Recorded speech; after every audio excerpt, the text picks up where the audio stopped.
saya nggak peduli. Bilangin sama si Wati, baru punya sedikit uang aja langsung ribut renovasi. Dan kalau kalian berisik lagi, saya laporin RT. Ini Pak, saya sudah menangkap orang yang kena kasus penggelapan uang nasabah bank. Ternyata orang yang menggelapkannya manajernya sendiri Pak. Kebetulan aja lewat, lihat motor diusap-usap sama Pak Joko. Ternyata baru beli toh, pasti kredit ya. Enak saja. Saya di sini adalah penegak hukum. Bagaimanapun hukum harus ditegakkan. Ayolah Pak, tolong saya. Halo teman-teman, kalau suka tekan tombol like dan subscribe-nya ya, biar nggak ketinggalan konten-konten seru selanjutnya. Selamat menonton!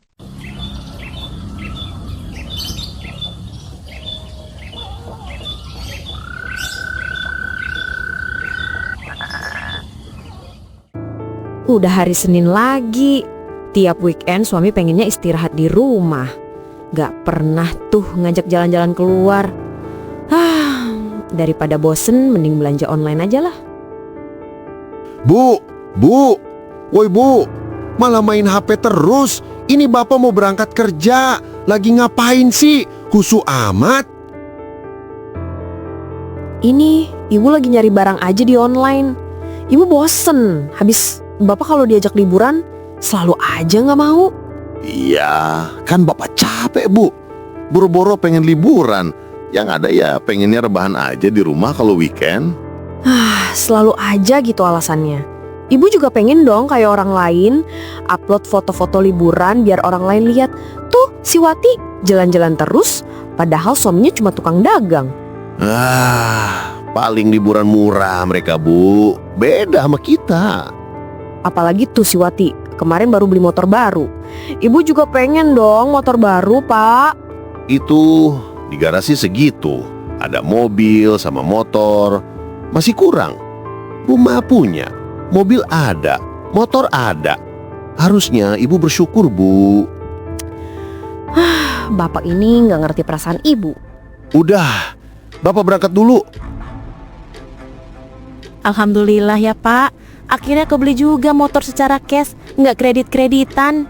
Iya Bu, alhamdulillah hasil kita nabung 2 tahun ya. Bapak seneng banget bisa beliin ibu motor. Kalau nganter anak-anak sekolah dan ke pasar nggak usah naik angkot lagi. Makasih ya Pak, walaupun kita cuma ngewarung, ada aja rezekinya. Semoga dari warung ini kita punya grosir ya Pak. Amin Bu, amin. Wah, baru beli motor baru nih. Bu Tini, mau belanja Bu? Monggo silahkan. Enggak, kebetulan aja lewat. Lihat motor diusap-usap sama Pak Joko. Ternyata baru beli toh, pasti kredit ya. Soalnya gak mungkin deh kalau cash. Uang cuma ngewarung doang, mana mungkin kebeli cash. Hahaha. Segini juga alhamdulillah Bu, nggak kredit. Sama kalau anterin anak-anak gak perlu lagi pakai angkot Bu. Tadinya saya juga mau minta suami beliin yang motor yang mahal, tapi dipikir-pikir tetep aja ya, kalau hujan ya kehujanan deh kalau pakai motor. Mending minta suami aja beliin mobil baru aja sekalian. Iya Bu, Pak Jody kan kerjanya enak jadi polisi, pasti uangnya juga banyak ya Bu. Oh iya dong, sudah pasti. Penghasilan tiap bulan selalu ada, nggak kayak dagang, penghasilannya belum pasti. Iya sudah, saya mau pulang dulu ya. Bye.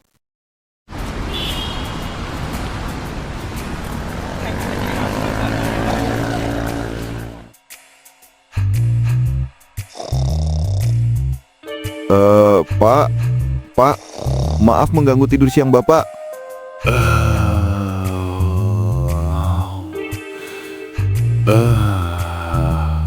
Ron, ada apa?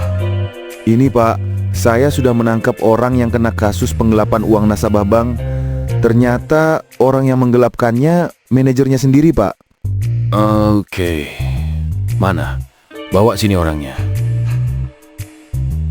Woi Lex, cepat menghadap ke Pak Jody. Siapa? Oh, ini manajer bank yang melakukan penggelapan uang nasabah. Iya, Pak. Silakan duduk. Terima kasih, Pak. Sekarang kamu jelaskan kronologi cara kamu mengambil uang para nasabah itu.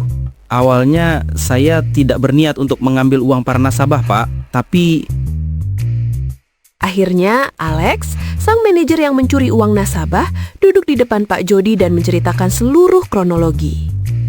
Ia mengaku bagaimana ia mulai mengambil sedikit demi sedikit, memanipulasi laporan, lalu berani mengalihkan dana lebih besar. Dengan suara lemah, Alex menjelaskan semua cara yang ia pakai hingga kebohongannya terbongkar sepenuhnya.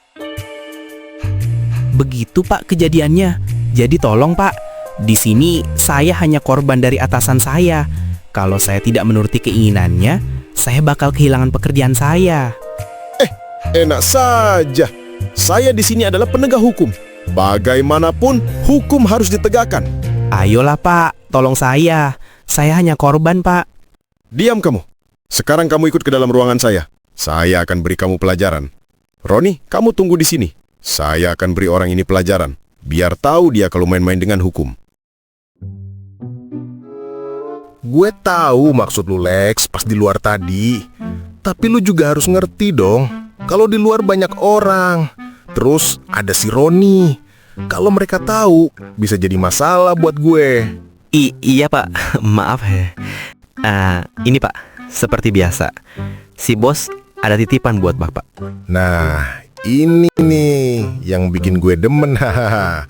Tapi bilangin sama si bos, lain kali kalau lagi operasi yang rapi dan hati-hati, biar gue nggak capek nutupinnya. Oke, siap, Pak. Iya, masalah Pak Roni gimana, Pak? Gampang, ntar gue yang urusin. Lu nggak usah khawatir, dia bawahan gue ini. Oke, Pak. Kalau gitu saya permisi dulu. Dengan ketekunan Bu Wati dan Pak Joko, warung kecil itu selalu ramai didatangi pelanggan. Selain harganya yang murah dan barangnya lengkap, keduanya selalu melayani setiap orang dengan ramah dan tulus. Pelanggan merasa nyaman hingga warung itu bukan hanya tempat belanja, tetapi juga menjadi titik singgah favorit warga. Sedikit demi sedikit, dari keuntungan yang tak seberapa namun terus mengalir, Bu Wati dan Pak Joko mulai mengumpulkan uang. Mereka menabung dengan sabar, menahan keinginan-keinginan kecil demi mimpi yang lebih besar. Hingga akhirnya, setelah bertahun-tahun bekerja keras, mereka berniat merenovasi rumahnya dan mengubah warung sederhana itu menjadi sebuah grosir yang lebih besar, lebih rapi, dan jauh lebih layak. Pak, gimana? Di sana udah rapi belum? Alhamdulillah, Bu. Di sini juga udah rapi kok. Alhamdulillah ya, Pak. Pelan-pelan kita bisa menabung untuk renovasi rumah. Iya, Bu. Ya, dengan renovasi ini, warung kita jadi tambah luas. Jadi nggak usah sewa ruko buat jadi grosiran. Woi, bisa nggak sih kalian itu jangan terlalu berisik? Cat aja baunya udah masuk rumah saya. Ditambah suara kalian ribut begitu. Ada apa sih, Bu? Kita kerja seperti biasa kok. Kerja seperti biasa tapi berisiknya bukan main. Saya ini mau tidur siang, malah kayak tinggal di tengah proyek jalan tol. Bu, namanya juga renovasi rumah. Mana ada renovasi yang gak ribut. Kita juga cuma jalanin tugas. Saya nggak peduli. Bilangin sama si Wati. Baru punya sedikit uang aja langsung ribut renovasi. Dan kalau kalian berisik lagi, saya laporin RT. Pak, saya dengar kabar beberapa hari lagi akan ada audit investigatif ke sini. Wah, serius lu, Ron? Kabarnya sih begitu, Pak. Kalau saya sih santai aja. Tugas sudah sesuai dengan SOP ini. Iyalah, kenapa harus panik? Kita kan polisi jujur. Kalau gitu kita makan siang dulu ya, Ron. Udah lapar nih. Wah, ditraktir nih, Pak. Iya dong, lumayan. Tadi dapat rezeki anak soleh. Masa sih gue yang istri polisi harus kalah sama si Wati yang cuma dagang warung? Kayaknya gue harus melakukan sesuatu deh. Tapi apa ya? Aha, gue punya ide. Pak, sini cepet. Bagus loh pemandangan dari sini. Dari dulu pengen banget punya lantai 2. biar bisa lihat pemandangan. Akhirnya punya juga. Iya, nanti Bapak ke sana, Bu. Ini lagi rapihin alat-alat. Alhamdulillah ya Pak, sudah sedikit lagi beres. Kira-kira berapa lama lagi Pak proses finishingnya? Paling lama juga 2 minggu lagi, Bu. Waduh, suara apa itu? Ayo Pak, lihat ke bawah. Takutnya ada maling. Ayo, Bu. Astagfirullah, Bu Tini. Cepet tolongin Bu Tini, Pak. Angkat besi sama kayunya.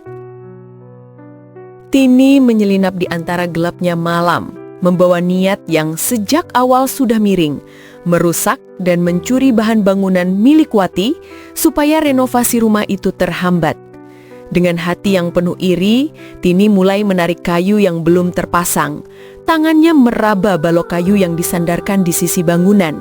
Ia menarik salah satu balok, namun yang tidak ia sadari, tumpukan besi dan kayu di atasnya sudah tidak stabil. Dalam hitungan detik, besi dan kayu itu ambruk.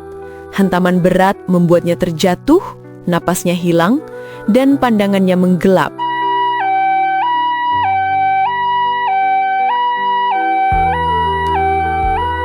Pada akhirnya, Tini harus menerima perawatan. Pada saat yang sama, kabar lain mengguncang dunia kepolisian.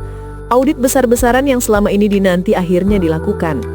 Dan tanpa bisa menghindar, Jody, suami Tini, seorang polisi yang selama ini tampak baik di mata rekan-rekannya, ketahuan menerima sogokan dari bos bank yang menggelapkan uang nasabah. Bukti mengalir deras, rekening mencurigakan, transaksi tersembunyi, hingga pesan yang tak bisa lagi dibantah. Keputusan pun dijatuhkan. Jody resmi dipecat dari kepolisian dan harus mempertanggungjawabkan seluruh perbuatannya di hadapan hukum. 2 tragedi dalam 1 hari menghantam keluarga yang selama ini berusaha menutupi iri dan ambisi dengan kedok kerapihan.